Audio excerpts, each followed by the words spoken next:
자, 오늘 하나님의 말씀을 보겠습니다. 성경 말씀은 에스겔서 34장 25절 말씀부터 31절 말씀까지 읽어드리겠습니다. 네가 또 그들과 화평의 언약을 세우고 악한 짐승을 그 땅에서 그치게 하리니 그들이 비밀에 평안히 거하며 숲을 가운데서 잘지라. 네가 그들에게 복을 내리며 내 사며 모든 곳도 복되게 하여 때를 따라 비를 내리되 복된 장마비를 내리리라. 그리하여 밭에 나무가 열매를 맺으며 땅이 그 소산을 이리니 그들이 그 땅에서 평안할지라. 네가 그들의 먹는 목을 뻗고 그들로 종을 삼은 자의 손에서 그들을 건져낸 후에 그들이 나를 여호와인 줄 알겠고 그들이 다시는 이방의 노략거리가 되지 아니하며 땅의 짐승의 상품바 되지 아니하고 평안히 거하리니 놀랄 사람이 없으리라.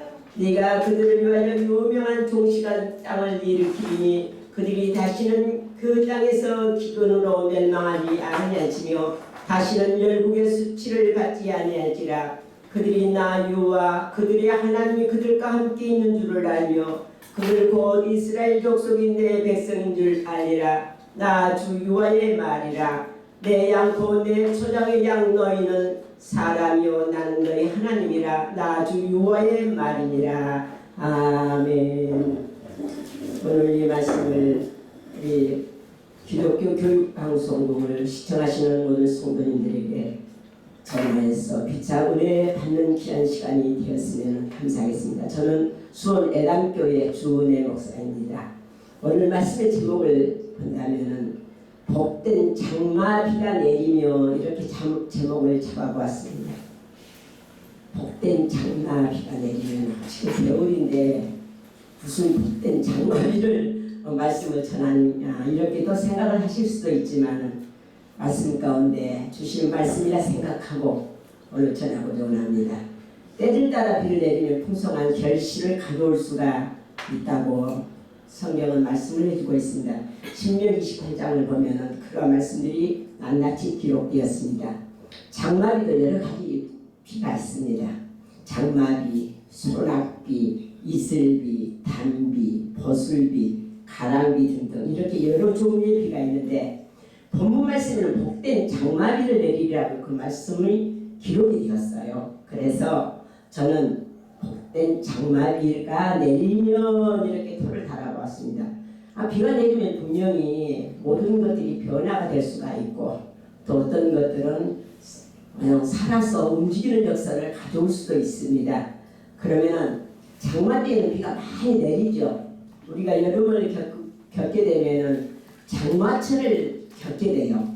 그런데 장마철을 겪게 될 때는 장마비가 많이 와요. 그때는 우리가 어떤 마음이 드냐면 지겹다 이렇게 생각할 때가 있습니다. 그렇지만은 장마철이 지난 후에 뜨거운 햇볕이 내려질 때는 또 비를 기다리잖아요. 그때는 무슨 비를 기다려요?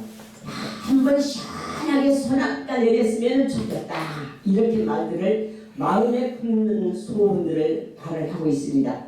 그런데 사실 우리가 그 비를 내가 원한다고 해서 내려지느냐 그것은 아니더라는 사실이에요. 그런데 오늘은 하나님께서 우리에게 분명하게 말씀을 했습니다. 복된 장마비를 내리니 이렇게 말씀을 했어요. 그러니까 우리는 그 말씀을 생각하면서 기다리는 마음으로 복된 장마비가 내리면 어떻게 될 것인가 이러한 마음의 준비와 또한 생각을 해볼 수 있는 시간이 되었으면 좋겠습니다. 비가 안 오면은 옛날에 제가 어렸을 때입니다. 그때가 70년대 박정희 대통령이 대통령을 해지요. 그때 전라도 지방에는 너무 많은 어려움이 있었어요. 곡식을 심어놨던 그 곡식들이 다 타서 결실을 내리지 못하는 그런 어려움을 당하는 적도 있었습니다. 그런데 지금은 이제 시대가 좋아져서 하늘에서 비가 내리지 않아도 수로에서 물공급을 해가지고 농사를 짓는 이러한 정말로 좋은 시대에서 우리가 살고 있습니다만은 그때 당시만 해도요 정말로 물 때문에 살인이 일어나고 사람과 사람 사이에 싸움이 이렇게 번지는 것들이 흔하게 있었던 것을 우리가 봤어요. 그런데 왜 그럴까요? 물 때문에 전쟁을 일으키는 거죠. 그런데 하나님께서는 우리에게 오늘 이렇게 말씀을 하고 있어요. 복된 장막이. 복된 장막이가 내리면 그러면 어떻게 될 것인가 한번 살펴보겠습니다. 10편 68편 9절에 보니까요. 흡족한 비를 보내사 주의 산업이 곤핍할 때에 경고케 하신다 이렇게 말씀을 하고 있습니다. 흡족한 비. 복된 장막이라고 하는 것은요. 때를 따라서 적절한 시기에 이렇게 비를 내려주기 때문에 모든 초목들이 무성하게 자랄 수가 있고 또 자람과 동시에 결실할 수 있는 이러한 기회를 가져다 줄 수가 있습니다. 그러면은 복된 장막비가 내리니까 저는 표현을 해봤습니다. 굳은 땅이 부드러워진다 이렇게 생각을 합니다. 왜냐면은 굳은 땅은요 비가 오지 않으면은 그 땅이라고 하는 것은 말로 할 수 없이 단단해져 있어요. 그래서 돌같이 단단한 땅이다. 여기서 41장 24절 그렇게 표현을 하고 있습니다. 그리고 딱딱하고 단단한 땅이다 이렇게 말씀을 하고 있습니다. 또 스가랴서 7장 12절에 보니까요 금광석 같은 마음이다 이렇게 말을 하고 있어요. 그러니까 얼마나 그 마음이 강팍한 것을 표현해주고 땅이 얼마나 단단하다는 것을 이렇게 표현을 해주고 있습니다. 그런데 그 땅에 복된 장마비가 내림으로 인해서 어떻게 되어지냐 부드러워진다고 이렇게 표현을 해주고 있습니다. 복된 장마비가 계속 오니까 땅속 깊이 숨어 들기 때문에 땅은 그 모든 것들이 그 물길을 통하여서 물을 통하여서 비를 통하여서 눅눅해지게 되고 부드러워지고 모든 사람에게 어떤 마음을 줄 수가 있냐 감동할 수 있는 마음을 줄 수 있다고 이렇게 표현을 할 수가 있습니다. 그러면은 우리는 어떻게 해요? 우리 마음은 어떠한 마음입니까? 우리 마음은요 딱딱하고 단단하고 금광석과 같이 굳어있는 우리의 심령이라고 우리는 지금 이 시대에 표현할 수가 있어요. 이런 심령 속에도 성령의 복된 장마비가 내림으로 굳은 마음이 부드러운 심령으로 변화되는 역사가 있게 된다는 사실입니다.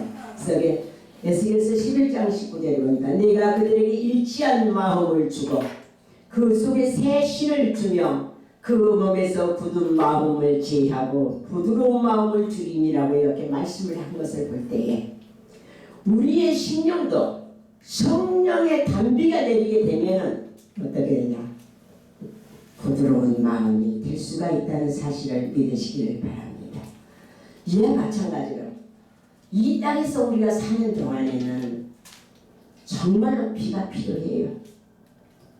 그렇지만 우리의 마음은 비로 말미암아서 성령의 단비로 말미암아서 우리의 교만과 오만한 모든 습성들이 변화되고 낮아지고 깨어지고 부서지고 가루가 될 수 있는 부드러운 마음으로 변화되어질 수 있다고 한다면 우리는 성령을 받아야 되겠지요.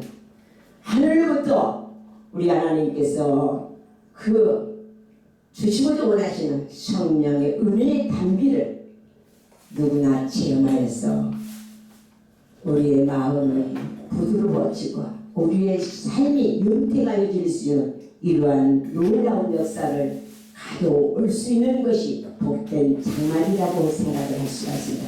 그리고 두 번째는 복된 장마비가 내리면 어떻게 되느냐, 땅속까지 깊이 스며들어서 부드러워짐으로 흡수가 잘 된다는 거예요. 부드러워지면 흡수가 잘 되지요. 왜냐하면 딱딱한 땅에 아무리 많은 그 물을 갖다가 부어댄다 할지라도요, 딱딱한 땅에는 그 땅이 부드러워질 수가 없어요. 그렇지만 하늘로부터 내리는 그 장마비는 땅을 흡족히 적셔주기 때문에 흡수가 되게 되어 있더라는 사실이에요. 그래서 신명기 11장 11절에는 너희가 건너가서 얻을 땅은 산과 골짜기가 있어서 하늘에서 내리는 비를 흡수하는 땅이요 내 하나님 여호와께서 건구하시는 땅이라 이렇게 말씀을 하고 있습니다.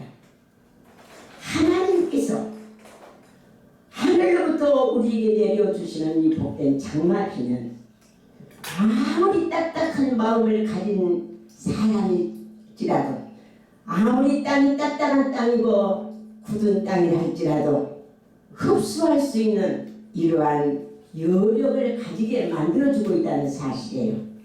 하나님께서 우리와 함께 하시는 이러한 삶이 우리에게 있을 때에 우리는 정말 이 세상을 살아갈 만한 맛이 날 수가 있다는 사실이에요. 단비가 훅쪽이 내려 강팍하고 단단한 굳은 마음이 부드러지면 사람들이 어때요? 마음이 유도리가 있게 되죠. 그런데 요즘 세상을 볼 것 같으면 너무 민심이 어때요? 강팍해요. 옛날에는 정이라고 하는 것들이 있어서 나누어 먹는 것도 정이고 이렇게 서로 보살펴주는 것도 정이고 이런 삶을 살아가는데 요즘에는요 이기주의적인 세상이에요. 자기만 아는 세상. 그러니까 마음이 어떤 마음이냐 굳은 마음이야. 그래도 5, 60대의 그 연령층들은 사람들이 그래도 마음이 좀 온화한 맛이 있어요. 그런데 20, 30, 40대 사람들 보면요 그런 마음이 없어. 왜냐하면 강팍해질 대로 강팍해졌고 단단해질 대로 단단해졌고 사람들한테 준 것만을 남겨주기 때문에 그들의 마음은 강팍해져 있더라는 사실. 그러나 이러한 마음들이 어떻게 변화가 될 수가 있을까요? 복된 하나님의 성령의 은혜의 단비가 내려져서 그들의 심령을 적셔줄 때에 그들도 흡수가 되어져서 부드러운 마음이 될 수가 있다고 저는 생각해 봅니다. 마태복음 13장 8절에 보면 좋은 땅에 떨어지며 그 옥토에 떨어진 씨앗을 이렇게 비유를 했잖아요. 돌밭, 가시밭길, 옥토. 이런 옥토에 떨어진 씨는 씨가 뿌려진 대로 다 싹이 납니다.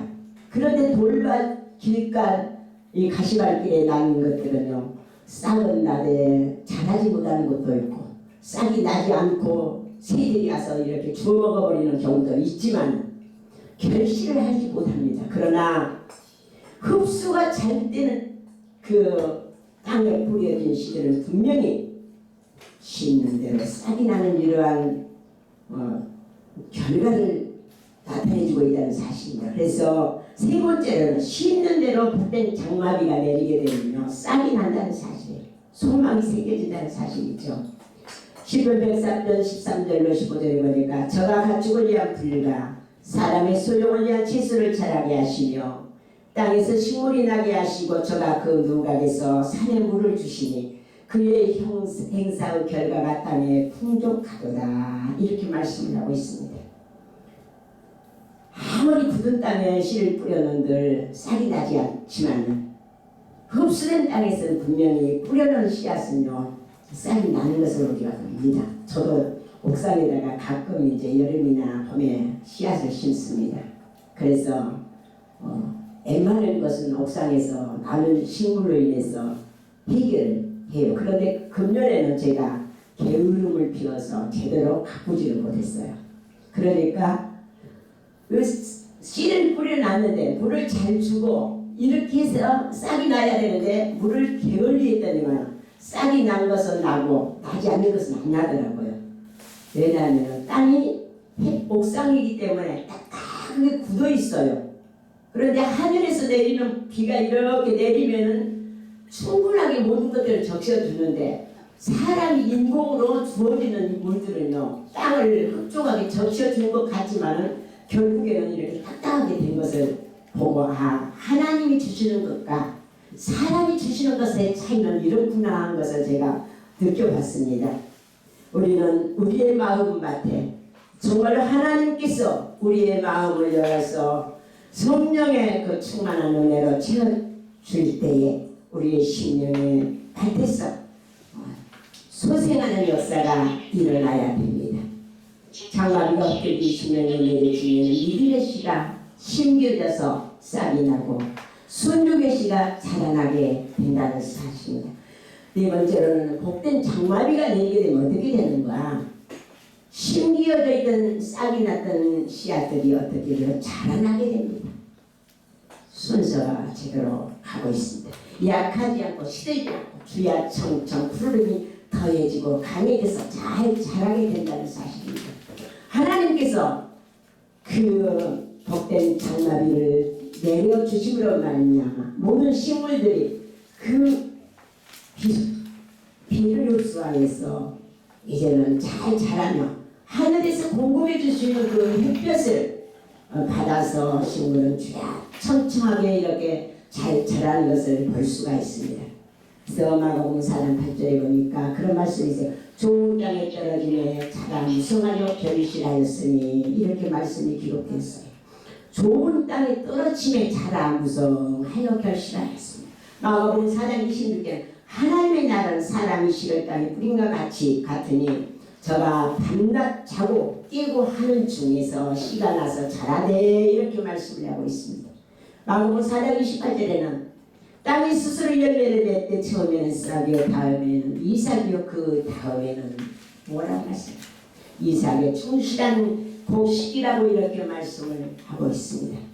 하나님은 복된 장마비를 내리게 해주셔서 모든 초목들이 부조가 없이 자라도록 만들어 주신다는 사실이에요. 우리 성도들도 어떻게 해요? 하나님의 은혜를 힘입어서 살아갈 때는 정말 모든 것들이 다 하나님의 은혜라고 생각을 하고 살아갑니다. 그런데 하나님의 은혜가 내 속에서 떠나게 되면 어때요? 하나님은 나를 외면하시나 봐. 나를 버리셨나 봐. 내가 한 것은 생각지도 않고 하나님을 원망하게 되는 이러한 일들이 비일비재하게 일어나는 것을 우리가 볼 수가 있습니다. 그렇지만 하나님은 결코 우리를 외면하지 아니하십니다. 하나님은 결코 우리를 돌아보지 아니하시는 것이 아니라 우리가 어떻게 하는가만을 지켜보시고 감찰하고 계신다는 사실을 여러분들은 믿으셔야 됩니다. 고린도전서 3장 6절 7절에는 하나님은 잘하게 하셨습니다. 오직 자라나게 하시는 이는 하나님뿐이시라. 자라나게 하시는 이는 하나님. 아무리 우리가 비료를 주고 물을 주고 이렇게 가꾼 것 같지만 우리가 자라게 하는 것이 아니라는 사실이에요. 하나님께서 자라게 하시니까 모든 식물들도 윤택하게 무성하게 자라는 것을 우리가 알아야 된다는 사실입니다. 그럼 우리의 신앙은 어떻게 할까요? 우리의 신앙도 마찬가지입니다.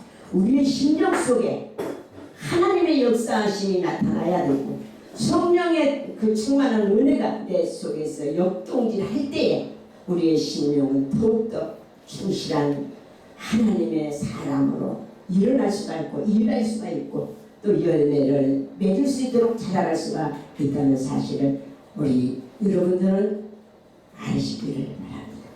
에베소서 4장 15절에는 그렇게 말씀을 하고 있어요. 범사에 그에게까지 자라야 한다. 그에게는 어때요? 예수님의 그 안에 자라나야 된다는 사실입니다. 또 어디까지 자라야 하냐? 구원에 이르도록 자라야 한다. 베드로전서 2장 2절에 이렇게 말씀을 하고 있어요. 베드로후서 3장 18절에는 은혜와 저를 아는 지식에까지 자라나야 한다. 이렇게 말씀을 하고 있습니다.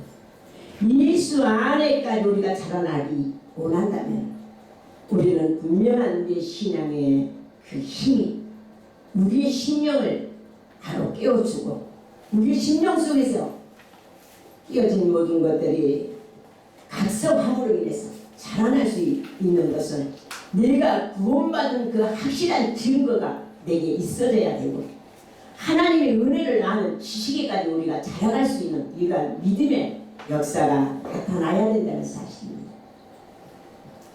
오늘날 성도들이 정말로 우리나라같이 신앙생활하기 좋은 나라가 없는 것 같아요. 자유로운 나라. 제가 카톡에서 그 탈북자 그 성도님인지는 모르지만 간증한 것을 들었어요. 꽤나 이북에서 많은 공부를 했고 감히 감독을 하는 그러한 분이었는데 임무가 떨어졌는데 어디로 떨어졌냐면은 그 기독교인들이 근무하는 그 용광로라고 하는 용광로에서 이렇게 불을 이렇게 채취해서 샘물을 끓이는 이러한 작업장에 감독으로 들어가게 됐어요.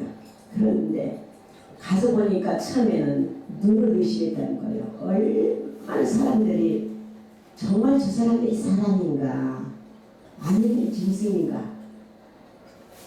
가서 보니까 사람이더라는 사실이에요. 키는 처음에는 다물쩍 이렇게 컸던 사람들일 것인데 얼마나 그 뜨거운 열 속에서 몸부림을 쳤던지 머리는 다 빠져버리고 이빨은 하나도 없고 몸뚱아리는 옷을 입지 않은 상태에서 앞치마만 걸쳤는데 새카맣더라는 거예요. 그것이 옷인 줄 알았다는 거예요. 그런데 옷이 아니고 앞치마만 걸친 채 거기에서 그 작업을 하는데 정말 눈등으로 볼 수 없는 이러한 현실 속에서 이런 것도 있구나 했는데 나중에는 그 센 물을 부어다가 그 사람들한테 예수 믿는다고 김일성 그 아버지 수령을 믿지 않고 하늘을 믿는다고 하면서 핍박을 하면서 센 물을 갖다 그 사람들한테 부어대기 시작하는데 그 자리에서 새까맣게 다 죽는 이러한 현장을 목격했다는 사실. 그래도 그들은 무엇을 했느냐? 하나님만 의지하고 죽음 앞에서도 두려워하지 않고 신앙의 전례를 지키더라는 사실. 그래서 그 사람이 생각할 때 야, 도대체 어떤 하나님은 어떤 사람인데 하늘이 어떤 사람인데 저 사람들이 그렇게 죽기까지 두려워하지 않고 그 신앙을 지킬 수가 있었을까 하면서 자기가 나와서 곰곰이 생각을 해요. 그때 이제 갈림길에서 내가 김일성 하와이 수령을 내가 믿어야 되는지 나도 저 사람들처럼 하나님을 믿어야 되는지 이렇게 갈림길에 서서 고민을 했다고.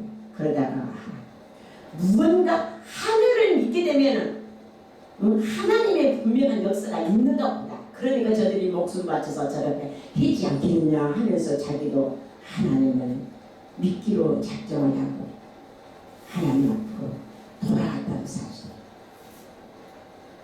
이와 마찬가지.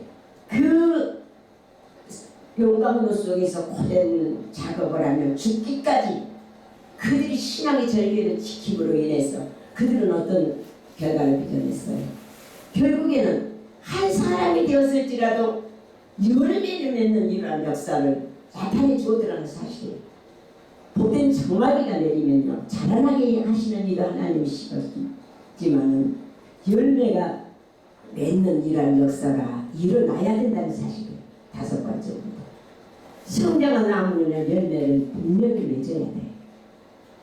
그런데 성장하지 않은 작은 열매는 맺는 것을 볼 수가 있어요. 근데 큰 나무가 열매를 맺지 못한다고 하면은 어떤 결과를요? 저주를 받을 수밖에 없는 이러한 결과를 피워낸다는 사실이에요. 우리 예수님께서 기자들과 같이 지나가시다가 무화과나무 곁을 지나가실 때 그러한 일이 벌어지지 않아요. 시장에서 무화과 열매를 원했지만 결국에는 열매를 먹지 못하시고 그 나무를 저주하시는 일이 있었습니다. 마찬가지로 우리 자신들도 하나님 안에서 성도면 성도로서의 아름다운 열매를 맺어 주어야 돼요. 그런데 열매를 맺지 못하게 되면 하나님 앞에 설 때 우리는 어떻게 될까요? 결국에는 책망을 받을 수밖에 없다는 사실을 우리들이 생각하면서 우리는 어찌하든지 정말로 하나님이 우리에게 주시는 그 복된 장마비를 통하여서 이제는 자라남으로 동시에 아름다운 열매로 하나님을 기쁘게 드릴 수 있는 우리의 믿음들이 되어져야 된다는 사실입니다.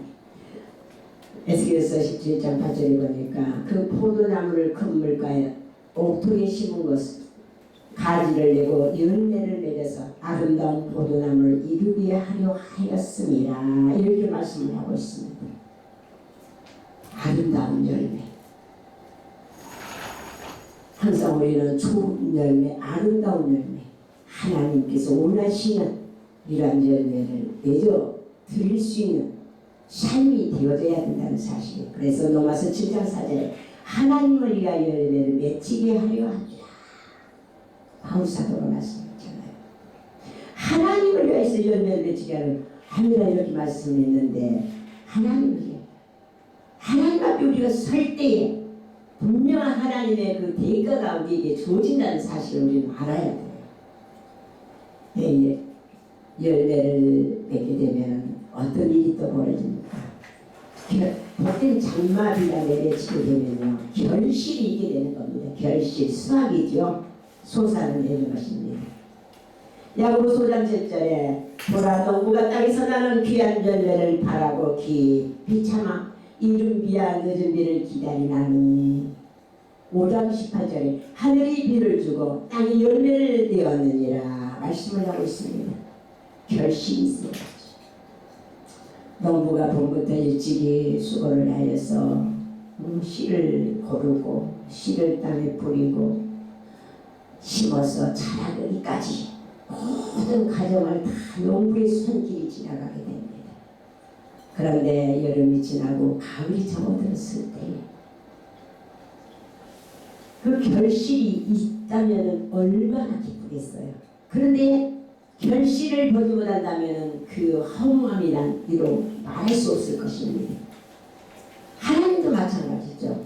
하나님께서 단비를 내려서 모든 초목들을 무성케 해주시고 또 자라게 하시고 열매를 맺게 해주셨는데 그 결실을 보지 못하신다면 하나님의 마음도 서운할 수밖에 없어요. 마찬가지로 우리는 하나님의 아름다운 열매들입니다. 우리 열매들이 하나님 앞에 아름답게 결실이 되어서 하나님의 그 앞에 섰을 때 내가 왔습니다. 나는 이러한 일로 이렇게 해서 왔습니다. 아름다운 그 열매를 하나님 앞에 결실을 보이게 해주신다면 하나님도 기뻐하시지 않겠습니까? 그런데 그렇지 못한다면 하나님은 결국에 도와주실 수밖에 없게 된다는 사실이에요.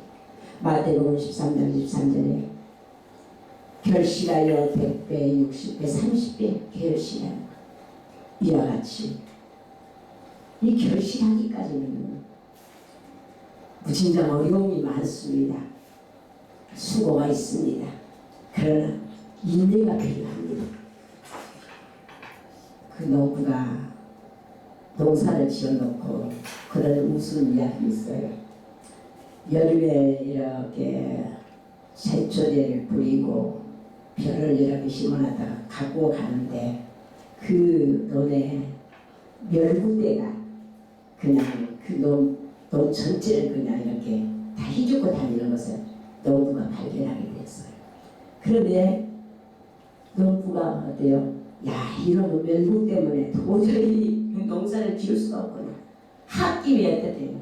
그 벼에다가 무엇을 약을 뿌려서 멸구를 없애야 되는데 어리석게도 불을 질러버린 거예요. 불을 질러버리고 하는 말이 야, 멸구대가 다 죽어버려서 내 속이 시원하다. 이렇게 어리석은 말을 했다는 거예요.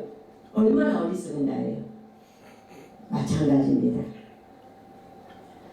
분명한 수고는 누구라도 다 따르게 되어 있어요. 그런데 그 수고를 통해서 인내하고 참으면서 그 결과까지 갈 수 있는 이러한 인내력이 필요한데 그렇지 못한다면 결실을 볼 수가 없다는 사실입니다. 마가복음 4장 29절에 열매가 익으면 곧 났을 때나니 이는 추수 때가 이르렀습니다. 이제는 분명하게 하나님께서 추수할 때가 우리 눈앞에 도래되어 있습니다. 그래서 계시록 14장 15절 내 낫을 휘둘러 거두라 거둘 때가 이르렀습니다. 네 낫을 휘둘러 거두라 거둘 때가 이르러 땅에 곡식이 다 익었음이로다 말씀하고 있습니다. 결실, 아름다운 결실. 아름다운 결실을 이렇게 했을 때에 하나님께서도 하나님의 백성들이 아름다운 열매로 결실을 그득하게 드렸을 때 얼마나 흥분하실 거예요. 그런데 결실하지 못하고 나만 살아서 나만 열매가 되겠다고 이렇게 한다고 한다면 하나님의 마음은 서글플 수밖에 없을 것이라고 생각이 되어집니다. 우리는 복된 장마비를 통하여서 하나님께서 우리에게 주시는 그 모든 것들을 우리가 체념하고 살아왔습니다. 그러면 마지막으로 결실을 했던 것들을 거두어 들였을 때에는 결국에는 우리가 어떻게 생각이 마지막으로 끝날까요?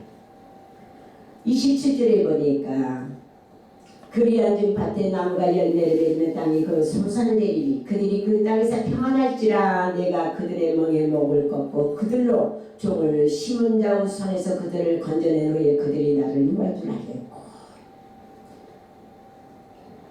결실을 하게 되면은 많은 것을 이제는 축적을 해놓고 사니까 어떤 생각이 들어요? 평안한 마음이 들지 않겠습니까? 그래서 평안함으로 누리겠다 이렇게 말씀을 하고 있어요. 집에 저도 가난한 생활을 너무 많이 했어요. 정말로 끼리거리가 없을 때에 기척을 해놓고 어린이를 놔놓고 먹을 것이 없었어요. 방은 지금은 전기장판이라 돼 있는데 그때는 70년대 초반에는 전기장판 사기도 힘들었어요. 그러니까 이런 세면바닥에다가 이불을 놓고 애기를 키우는데 한 번은 사설로 집사가 전기선을 이렇게 얹겨가지고 장판 같은 것을 만들어 줬는데 그걸 깔고 이불을 두고 잠을 잤는데요. 정말 기적이 일어났습니다. 자고 아침에 일어나니까 이불 가에만 다 탄 거예요. 그래서 사람은 다치지 않았어요. 그러니까 하나님의 은혜다. 그런데 먹을 것이 또 없어요. 먹을 것이 없어서 이 쌀통도 있겠습니까? 쌀통도 없는데 가서 보니까 쌀 한 줌이 있어. 한 줌이나 쌀이 있어서 그걸 가지고 죽을 썼어요. 물을 붓고. 그 세 식구가 그걸 먹으려고 하고 있는데 3살짜리 애가 엄마 나 배고파. 나 이거 안 먹을래. 나 이거 싫어. 밥 줘. 그러는 거예요. 그런데 속에서 무엇이 올라요? 그놈아. 세상에 어린 그 한 애 하나 3살짜리를 배를 못 채워준다는 그 서글픔이요. 이루 말할 수 없었어. 울컥하는데 그래도 먹자. 현장아 이것도 하나님이 주신 거니까 먹자. 그러니까 그래 먹자. 기도를 하고 그걸 떠먹으려고 하는데 눈물이 앞을 가려서 먹을 수가 없었어요. 그런데 그때 그날 오후에 뭔 일이 벌어지냐면 오후 예배 2시 예배를 마치고 앉아있는데 그 방도 썼는데 방에서 이제 입을 움켜쥐고 이렇게 앉았는데 눈물이 두드리는 소리가 나가보니까 그 옆 동네에 저 아는 이제 사모님이 가방에다가 쌀을 가방을 하나 가지고 오신 거예요. 그래서 하나님은 이렇게 채워주시는 거예요. 이 수많은 어려움 속에서 이 생활하다 보니까 지금은요 얼마나 부자가 됐는지 몰라요. 지금은 정말 부자가 됐어요. 내 것은 없지만 그러니까 부자된 기분이 되니까 마음이 어때? 편안하게 되더라는 거예요. 하나님께서 모든 것을 거쳐서 결실을 해서 거두어 드렸더니만은 그 가정에 그 교회에 이 나라에 어떤 마음, 평안한 마음을 주시더라는 사실에 요 스가랴서 8장 10절을 보니까 그렇게 말씀을 하고 있습니다. 곧 평안한 추수를 얻을 것이라. 포도나무가 열매를 맺으며 땅이 쌈물을 내며 하늘은 이슬을 내리리니 내가 이 남은 백성으로 이 모든 것을 누리게 하리라. 이렇게 말씀하고 있습니다. 평안하게 되면요 우리가 누리고 살 수 있는 겁니다. 평안하게 되면은 우리가 마음껏 모든 것을 할 수가 있게 되는 것입니다. 하나님께서 복된 장마비를 내리사 복되게 하시고 전도서 5장 19절에 부여를 주사 눈을 누리게 하시며 다니엘서 7장 18절에 그 누림이 영원하고 영원하리라고 이렇게 말씀을 해주시고 있습니다. 우리는 하나님께서 우리에게 주신 이 복된 장마비 정말로 나에게도 내리면서 우리 인생을 사는 동안 우리 주님 앞에 서는 그날까지 정말로 하나님의 은혜로 살아서 아름다운 열매가 되어져 하나님 앞에 서서 내가 이 땅에 사는 동안에 하나님께서 나에게 주시는 이것으로 말미암아서 내가 이렇게 열매를 맺었습니다. 이제는 내가 결실을 하나님 앞에 보여드려 그 결실을 통하여서 하나님이 우리에게 주시는 그 상급을 통하여서 우리가 평안을 누리고 영원한 안식을 누릴 수 있는 저와 우리 기독교 교육 방송을 청취하는 모든 성도님들 모든 분들이 되어지시기를 축원합니다. 하나님 아버지 감사함을 드립니다. 부족한 종의 입술을 통해서 복된 장마비를 하나님께서 우리에게 내려주실 때 우리의 모든 것들이 다 부서지고 녹아지고 이제는 하나님의 은혜로 말미암아서 아름다운 열매를 맺어 평안함과 영원한 안식을 누릴 수 있는 이 말씀을 선포할 수 있게 하여 주심을 감사함을 드립니다.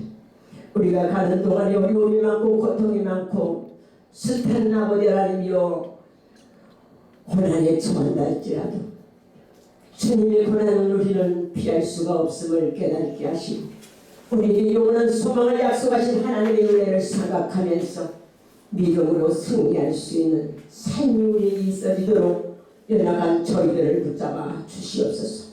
강파가 봄에 마른 땅에 단비를 내려서 흙쪽이 적시해주는가 같이 우리의 강팍한 심령들이 이제는 흡수하는 놀라운 하나님의 말씀을 힘입어서 살아가게 하시고 싹이 나고 자라고 열매를 맺어서 주님의 기쁨이 되어질 수 있는 삶이 될 수 있도록 이끌어 주시옵소서. 우리 기독교 교육방송국을 하나님께서 이렇게 허락하여 주셔서 온 세상을 향하여서 복음을 전할 수 있는 귀한 기틀을 마련하여 주셨사오니 이제는 하나님 약하지 않게 하시고 하나님의 강한 손에 붙들려서 하나님의 역사를 이루어갈 수 있는 놀라운 기독교 교육방송국이 될 수 있도록 주님께서 도와주시옵소서. 감사드리옵고 예수님의 이름으로 기도드리옵나이다. 아멘.